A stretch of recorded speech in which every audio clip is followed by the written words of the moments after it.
قرآن مجید میں اللہ کریم نے فرمایا شہر رمضان الذی انزل فیہ القرآن، فرمایا رمضان کا وہ مہینہ ہے جس میں ہم نے قرآن مجید کو نازل فرمایا ہے۔ رمضان المبارک اللہ تبارک و تعالیٰ کے پسندیدہ ایام میں سے وہ خوبصورت ایام کا مجموعہ ہے جس میں اللہ اپنے بندوں پر زیادہ مہربانی فرماتا ہے۔ ہمارے ہاں بہت ساری چیزوں کو سن کے اور بہت سارے معاملات کو دیکھ کے ہم سمجھتے ہیں کہ یہ روٹین کی بات ہے، ہر سال روزے آتے ہیں، ہر سال رکھنے ہوتے ہیں۔ چونکہ یہ بڑا عظمت اور قدر والا مہینہ ہے، لیکن چونکہ خود چل کے آتا ہے تو جو چیز خود چل کے آتی ہے اس کی کئی دفعہ قدر کمزور ہو جاتی ہے، لہذا ہم روٹین کے فضائل سنتے ہیں، روٹین میں اسے لیتے ہیں۔ میرے عزیز، ہماری محافل جب ہوتی ہیں نا، محافل تو ان میں نقیب محفل ہوتا ہے، اسٹیج سیکرٹری بھی لوگ اس کو کہتے ہیں اور بھی کئی ناموں سے پکارتے ہیں۔ وہ آنے والے شخصیت کا تعارف کراتا ہے، کہتا ہے کہ فلاں صاحب آنے والے ہیں، پھر یہ بھی کہتا ہے کہ وہ بڑے اچھے ہیں، بڑے خوبصورت بولتے ہیں، اب میں فلاں قاری صاحب کو دعوت دینے لگا ہوں۔ قاری صاحب جو ہیں وہ بڑی اچھی تلاوت کرتے ہیں، بڑی اچھی ان کی آواز ہے اور بڑا اچھا ان کا لہجہ ہے، وہ تعارف کرا رہا ہوتا ہے۔ پھر نعت خواں کے حوالے سے بھی اس طرح کے وہ تعریفی کلمات ادا کرتا ہے، لیکن لوگ بعض اوقات سمجھتے ہیں کہ ان بیچاروں کی ڈیوٹی ہے، انہوں نے یہ کام کرنا ہی ہے، ان کی ذمہ داری ہے۔ اور اسی طرح ہوتا بھی ایسے ہی ہے، ہماری محافل کے جو اکثر نقیب حضرات ہوتے ہیں ان کے جملے رٹے رٹائے ہوتے ہیں، وہ انہوں نے سب کو کہنے ہی ہوتے ہیں، وہ کہے جاتے ہیں۔ لیکن اگر کسی محفل کے اندر نقیب محفل کوئی بہت بڑا عالم ہو،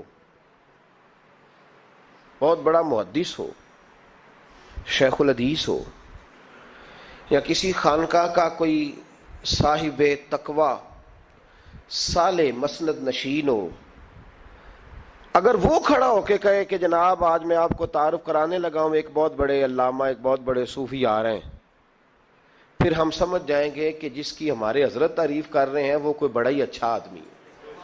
پھر ہم سمجھیں گے نہیں، یہ روٹین کی گفتگو نہیں ہو رہی، یہ وہ رسم نہیں جو روز ادا ہوتی ہے، اس میں کچھ انفرادیت ہے، کچھ تخصیص ہے، کچھ اس کے اندر چیزیں زیادہ ہیں۔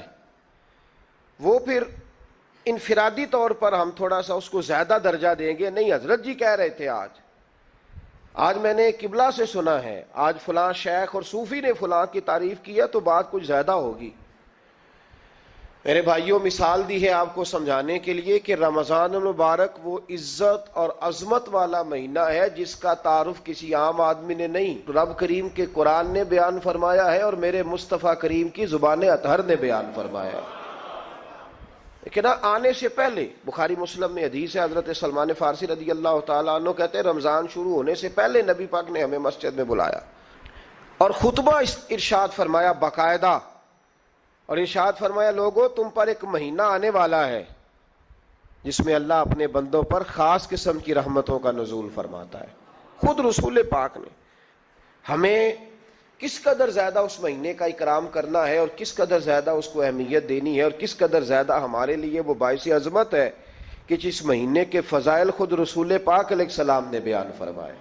اور نبی پاک صلی اللہ علیہ وسلم نے فرمایا کہ اس مہینے میں تم نفل پڑھو گے تو اللہ فرض کے برابر ثواب عطا فرمائے، اور فرض کا ثواب اللہ 70 گنا عطا فرمائے۔ کتنا؟ بولیے۔ اچھا ہوتا پتہ کیا ہے؟ ہمارے ہاں لوگوں کو پتہ چل جائے نا فلاں کاروبار آج کل زیادہ صحیح چل رہا ہے تو سارے لوگ وہی کاروبار شروع کر لیتے ہیں۔ سی این جی کچھ دنوں بڑی زبردست تجارت ہوتی تھی، تو میرا خیال ہے کہ ہر کلومیٹر پر الا ماشاءاللہ سی این جی نظر آتی تھی۔ اب لوگوں نے سمجھ لیا ہے کہ شاید کھانا کھانے کا لوگوں کا مزاج زیادہ ہے، تو ہم جس چوک میں کھڑے ہوتے ہیں، جس جگہ جاتے ہیں، وہاں لوگ سب سے پہلے بتاتے ہیں کہ یہاں فلاں ہوٹل بڑا معروف ہے، اس پہ آپ کو کھانا کھلائیں گے۔ تو اب ہر آدمی نے ہوٹل کھول لیا، بلکہ اللہ تعالیٰ معاف کرے، ہمارے ہاں تو تعلیم بڑی اچھی تجارت ہے۔ جب سے سرکاری اسکولوں کی حالت تھوڑی خراب ہوئی تو ہر بندے نے پرائیویٹ اسکول کھول لیا ہے. بہت بڑی تجارت ہے معاذ اللہ. میں کبھی کبھی پریشان ہو جاتا ہوں کہ وہ قوم کیسے آگے بڑھے گی جو تعلیم بیچتی ہے. اور اللہ تبارک و تعالیٰ مجھے معاف کرے تو ہمارے ہاں تو صحت کا شعبہ سب سے زیادہ تجارت کا حامل ہے کہ اگر کوئی آدمی اچھی انویسٹمنٹ کر کے کسی اچھی جگہ ہاسپٹل بنا کے کوئی 2-4 اسپیشلسٹ ڈاکٹر بنا لے تو پھر تو وہ بے شک جھاڑو کے ساتھ پیسے جمع کرے, مسئلہ ہی کوئی نہیں. ہم یہ کرتے ہیں کہ جو پتہ محسوس ہوتا ہے نا کہ اس جگہ مجھے رمق زیادہ نظر آ رہی ہے, تجارت میری زیادہ بڑھے گی, تو لوگ ادھر توجہ کر لیتے. او خدا کے بندو, صحابہ کا مزاج یہ تھا کہ جہاں انہیں پتہ چلتا تھا نا اس نیکی کا ثواب زیادہ ہے تو وہ بھاگ کر اس نیکی کی طرف توجہ کرتے تھے. آپ صحابہ کی سیرت کی کتابیں دیکھیے, حضرت انس بن مالک رضی اللہ تعالیٰ عنہ فرماتے ہیں جب نبی پاک علیہ السلام نے رمضان کی شان بیان کی تو صحابہ کا یہ مزاج بن گیا کہ وہ اپنے سارے کام رمضان سے پہلے سمیٹ لیتے تھے. رمضان شریف سے پہلے سارے کام سمیٹ لیتے, لینے دینے کے معاملات صاف کر لیتے, خریداری ہو جاتی. گھر کے اندر کوئی کام کرانا ہوتا تو وہ رمضان سے قبل کرا لیتے. یکم رمضان کو وہ مسجدوں میں ڈیرے لگا لیا کرتے تھے. وہ کہتے تھے نیکیاں جمع کرنے کے ایام ہے. نیکیاں دیکھیں نا, سب سے مصروف ترین زندگی ہمارے نبی پاک صلی اللہ علیہ وسلم کی زندگی ہے. 23 سالوں میں نبی پاک علیہ السلام نے 2300 سالوں سے بھی زیادہ کام کیا. بڑا مصروف وقت تھا حضور کا, بڑا مصروف.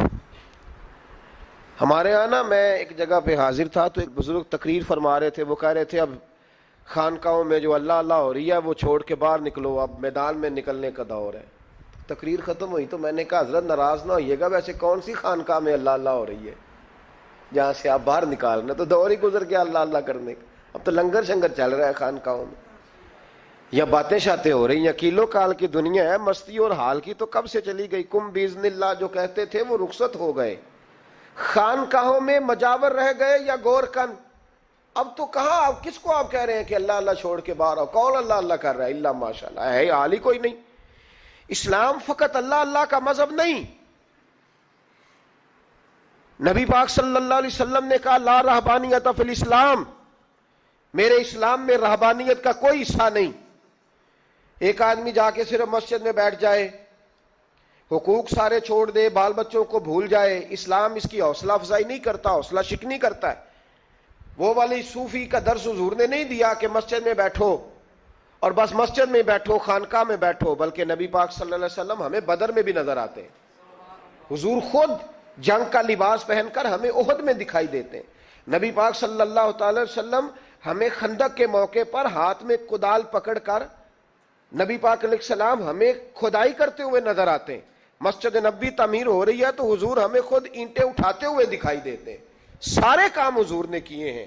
لیکن میرے بھائی یہ یاد رکھو, اگر بدر میں جانا میرے نبی کی سنت ہے تو غار حرا میں چپ کر کے بیٹھ کے اللہ اللہ کرنا یہ بھی میرے نبی کی سنت ہے صلی اللہ تعالی علیہ وسلم. اگر احد میں, خندق میں, حنین میں, میدان میں رہنا حضور کا طریقہ ہے تو غار ثور میں 3 دن اللہ اللہ کرنا بھی نبی پاک کا ہی طریقہ ہے. اگر سارا دن تبلیغ کرنا حضور کا طریقہ مبارکہ ہے تو ساری رات مصلی پہ کھڑے رہنا. اور صحیح مسلم میں حضرت عائشہ فرماتی ہے کہ قدموں پہ ورم آ جانا یہ بھی تو میرے نبی کا طریقہ ہے نا. تو میرے بھائی اس کو کون اپنائے گا؟ مصروف ترین زندگی نبی پاک کی, اس کے باوجود اللہ کے رسول ہر سال 10 دن کا اعتکاف کرتے تھے.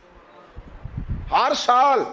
ایک سال جہاد پہ گئے تھے, اعتکاف نہیں ہو سکا. اگلے سال میرے نبی پاک نے 20 دنوں کا اعتکاف فرمایا, پچھلے 10 دن کا.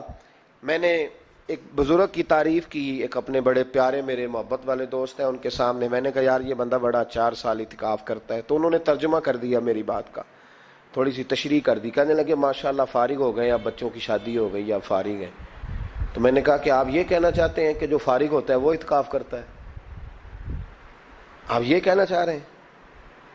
چونکہ میرا پیار تھا تو میں نے کہا ان سے کہ جو کوہ طور پہاڑ آپ نے سر پہ رکھا ہوا ہے آپ بھی ذرا اتار کے پھینکیں, دیکھوں تو صحیح کہ آپ کون سا مار کا فتح کر رہے ہیں. کس طرح کا ہمارا رویہ ہے, کس طرح کی ہماری سوچ. اگر کوئی شخص خیر کا کام کر رہا ہے تو بچائے اس کی حوصلے، کہتے ہیں اب فارغ ہے، بچوں کی شادی ہو گئی، بچے کام کاج کرتے ہیں اس لیے بیٹھتے ہیں. تو میں نے کہا آپ نے جو پہاڑ اٹھایا وہ بھی ذرا دکھائیں. روٹی آپ بچوں کو دیتے ہیں کہ اللہ دیتا ہے؟ ان کی پرورش کی ذمہ داری آپ کی ہے یا رب کریم کی ہے؟ تو 2 گھڑیاں محنت کرنے کا مطلب یہ ہے کہ تم نے پہاڑ اٹھایا ہوا ہے سر پہ. تو اس طرح کے فلسفہ ہم بیان کرتے ہیں.